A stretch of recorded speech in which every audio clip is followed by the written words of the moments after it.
It was just a few days ago that the CBC reported the federal government is looking to drop 24 Sussex as the Prime Minister's official residence, and debate about the rundown mansion's future is heating up. So these are renderings of one proposal from an Ottawa architecture firm. It's presented as an alternative to abandoning 24 Sussex altogether. Critics say the cost and difficulty of restoring the home have been exaggerated, and the historic building shouldn't be abandoned by the federal government. So for more on this, I want to bring in David Flemming. He's the chair of the Heritage Ottawa Advocacy Committee, and he's joining us from our nation's capital. Thanks, David, for making time for us. Good afternoon. Okay, so let's first talk about the importance of preserving 24 Sussex. Well, it's a heritage building, and it's of significance because of its architecture, because of its history, but also because it has been a home of the Prime Minister since the 1950s. So what exactly, stands to be lost if it is something that's torn down? Well, you lose a viable heritage structure. We always say that the greenest buildings are ones that are already standing. And certainly tearing this down I don't see it's going to do any useful purpose.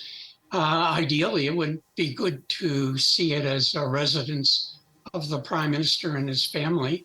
However, if that's not possible for whatever reasons, I think it's important enough that it should be kept as a public building and used for something in keeping with the history and heritage of our country.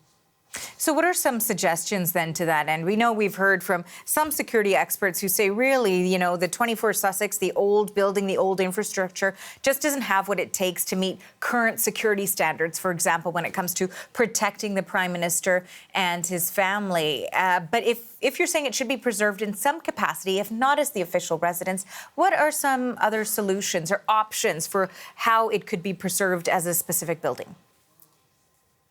Well, over the last few years, we've been in touch with the Prime Minister's office, and we have encouraged him to have the government make a decision one way or the other on this. We have suggested that, it could be looked at as a potential home for the National Portrait Gallery. It could be used as another type of gallery. And who knows, it might even be something that would be appropriate for use as a museum or something to do with truth and reconciliation.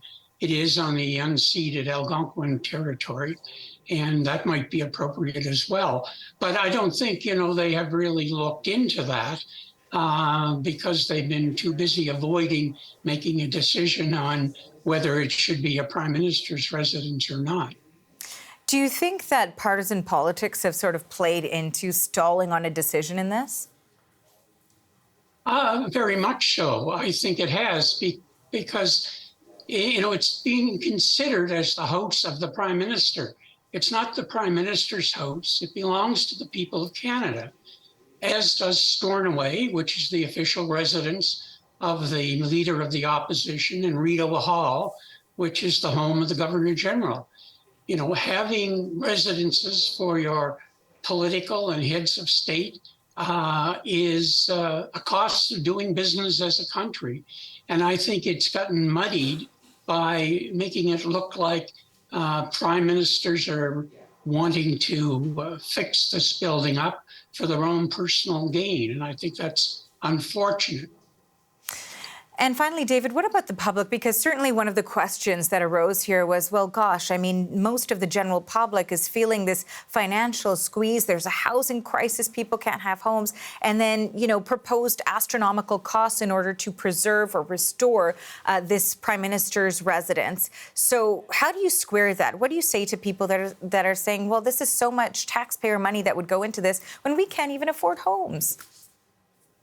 Well, we're already spending a lot of taxpayers' money in the restoration of the Parliament buildings. The West Block and East Block are pretty much done now, and work is going ahead on the Centre Block.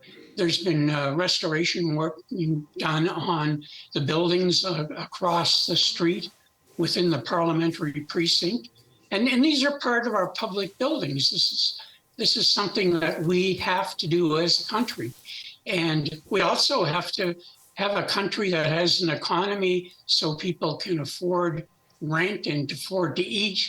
But you know, it's not doing one and not doing the other. By not restoring or not dealing with 24 Sussex Drive, that's not going to make it easier on the average Canadian to live in 2023.